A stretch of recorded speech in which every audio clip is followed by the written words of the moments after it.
عقید و مجلس ہے جس کو خطاب کر رہا ہوں.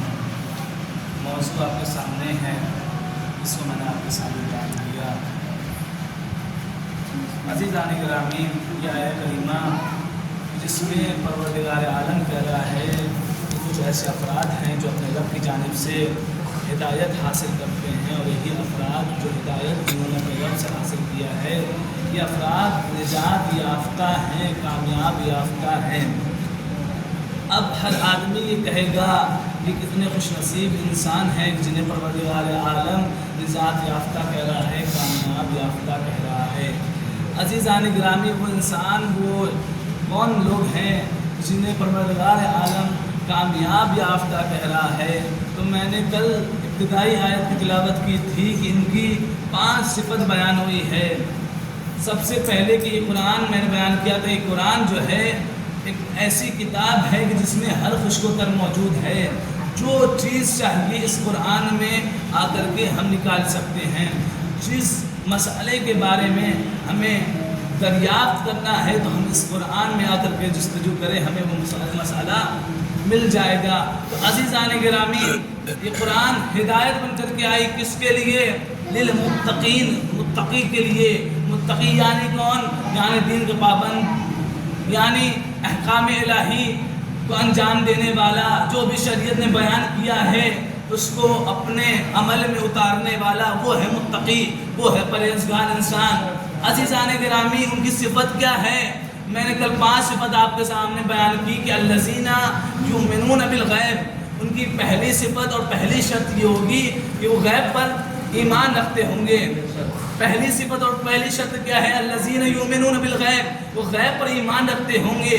جو بھی غیب یعنی عقیدہ توحید، عقیدہ نبوت، عقیدہ امامت، قیامت، برزخ، تمام چیزیں، عالم برزخ کی یہ تمام چیزیں اس پر عقیدہ رکھتے ہوں گے، اس پر ایمان رکھتے ہوں گے.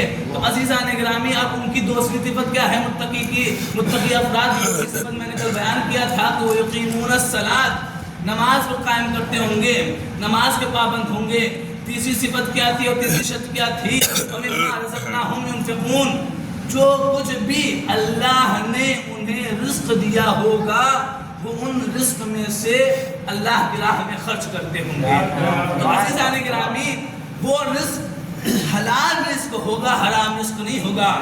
عزیزان گرامی، واقعاً اگر انسان حلال رزق صرف 2 مہینے کھائے، 3 مہینے کھائے تو واقعاً وہ روحانیت انسان کے اندر آ جاتی ہے. لیکن اسی کے برعکس اگر انسان حرام رزق اپنے شکم میں اتارے تو واقعاً اس کی زندگی بدل جاتی ہے. ایک واقعہ آپ کے اذہان عالیہ تک پہنچا دوں، اس کے بعد اپنے موضوع پہ آؤں. عزیزان گرامی، ایک شخص آیا پیغمبر کے پاس، آنے کے بعد کہنے لگا، اے پیغمبر، یا رسول اللہ، میری اولاد بڑی نالائق ہے، میری اولاد نالائق ہے، میری اولاد میرا کہنا نہیں مانتی ہے. تو ایک مرتبہ پیغمبر نے کہا، لگتا تیری پرورش میں کمی ہے، اس لڑکے کی پرورش میں کمی ہے. تو مرتبہ وہ آدمی گھر آتا ہے اور گھر میں آنے کے بعد اپنی بیوی سے کہتا ہے، اپنے زوجہ سے کہتا ہے، یہ بتا کیا تو نے ایسا کیا ہے جو اس کی پرورش میں کمی ہے؟ تو زوجہ کہتی ہے، میں نے ایسا کچھ نہیں کیا ہے جو اس کی پرورش میں کمی ہو. تو مرتبہ رسول اللہ کے پاس آتا ہے، آنے کے بعد کہتا ہے، یا رسول اللہ، میری زوجہ تو کہہ رہی ہے کہ میری پرورش میں کوئی کمی نہیں ہے. تو ایک مرتبہ رسول اللہ نے کہا کہ پرورش تیری زوجہ کی، پرورش میں کمی تیری زوجہ کی نہیں ہے بلکہ پرورش میں کمی تیری ہے. یاد کر، تو ایک مرتبہ ایک راستے سے گزر رہا تھا، تو نے کھجور کے باغ کو دیکھا، تجھے بھوک لگی تھی اور تو نے بغیر اجازت کے اس باغ سے کھجور کھا لیا. تو مجھے میرے عزیزو، اس شخص کے ایک کھجور کھا لینے سے اس کی اولاد نالائق نکل گئی. تو مجھے کہنے دیجئے، جب باغ کے ایک کھجور کھا لینے سے اس کی اولاد نالائق نکل سکتی ہے تو جو پورا باغ خدا کھا جائے اس کی اولاد کیسے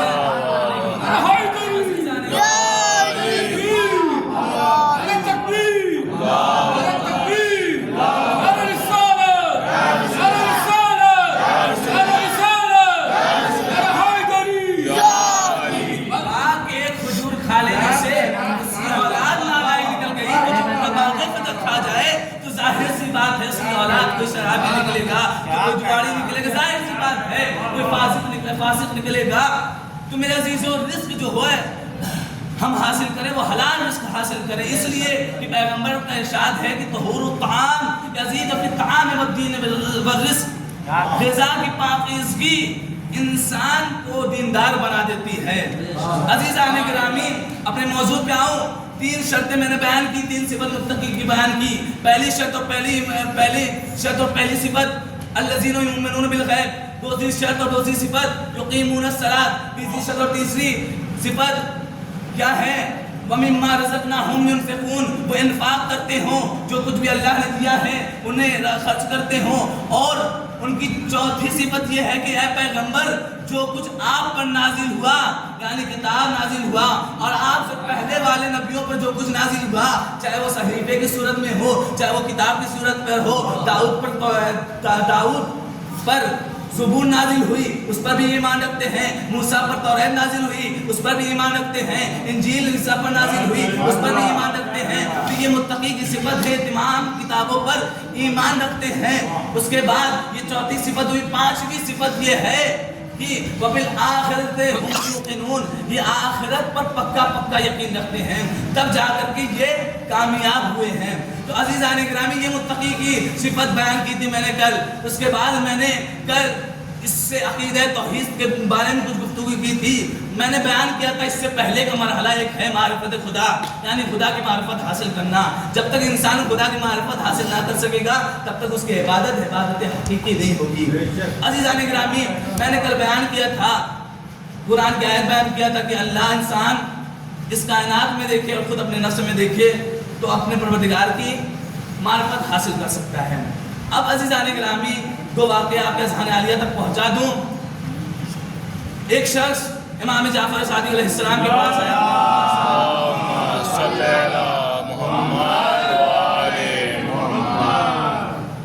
ایک لا مذہب شخص جس کا کوئی دین نہیں تھا، جس کا کوئی مذہب نہیں تھا، وہ شخص مولا کے پاس آیا۔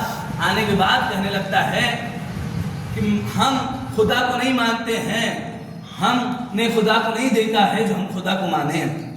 آپ کہتے ہیں خدا دکھائی نہیں دیتا اور ہم خدا کو مانتے نہیں ہیں، کوئی دلیل دیجئے۔ تو ایک مرتبہ امام کہتے ہیں یہ بتا کیا تو نے سمندر کا سفر کیا ہے؟ تو اس نے کہا جی مولا، ہاں ہم نے سفر کیا ہے سمندر کا۔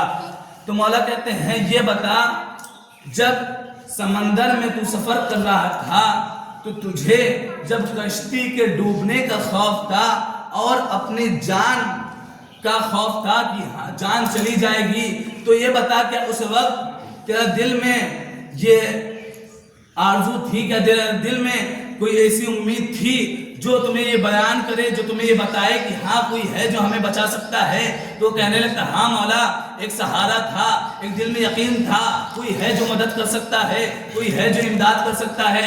مرتبہ مولا کہتے ہیں یہ بتا وہ کون شخص تھا، وہ کون سی ذات تھی کہ جو تجھے مایوسی میں امید دلا رہی تھی؟ کیا تو نے اس کو دیکھا؟ تو کہتا ہے نہیں معلوم، نہیں مولا، لیکن اس نہ دیکھے ہوئے ذات کا میرے دل میں بھروسہ تھا۔ ایک مرتبہ مولا کہتے ہیں، مولا فرماتے ہیں کہ مایوسی میں جو ذات دل کو سہارا دیتی ہے وہ ذات پروردگار ہے۔ عزیزان گرامی، اس طرح ہمارے اماموں نے لوگوں کو بتایا کہ خدا ہے کون۔ ایک شخص آیا مولا کائنات کے پاس، آنے کے بعد کہنے لگتا ہے، فلسفی شخص ہے، دیکھیے یاد رکھیے گا ہمارے ائمہ، جتنے بھی ائمہ ہیں ہمارے 12، ہمارے ائمہ مخاطب کو دیکھ کر کے گفتگو کرتے ہیں۔ اگر بدو عرب آئے گا تو عرب میں گفتگو کریں گے، اگر فلسفی آئے گا تو فلسفیانہ گفتگو کریں گے۔ ایک فلسفی آیا مولا کائنات کے پاس، آنے کے بعد کہنے لگا کیف عرفت ربک، آپ نے اپنے رب کو کیسے پہچانا، آپ نے اپنے خدا کو کیسے پہچانا؟ تو مولا نے کہا عرفت اللہ بفصل العزائم واہل العقود ملقد الہمم، میں نے اپنے خدا کو اس طرح پہچانا بفصل العزائم، ارادوں کے ٹوٹ جانے سے، واہل العقود گراہوں کے کھل جانے سے، اور ہمتوں کے ٹوٹ جانے سے۔ تو عزیزان گرامی، پتہ یہ چلتا ہے کہ جس کا ارادہ ٹوٹ جائے وہ بندہ ہوا کرتا ہے، جس کا ارادہ ہمیشہ باقی ہو وہ ذات پروردگار ہوا کرتا ہے۔ پڑھ دیجئے محمد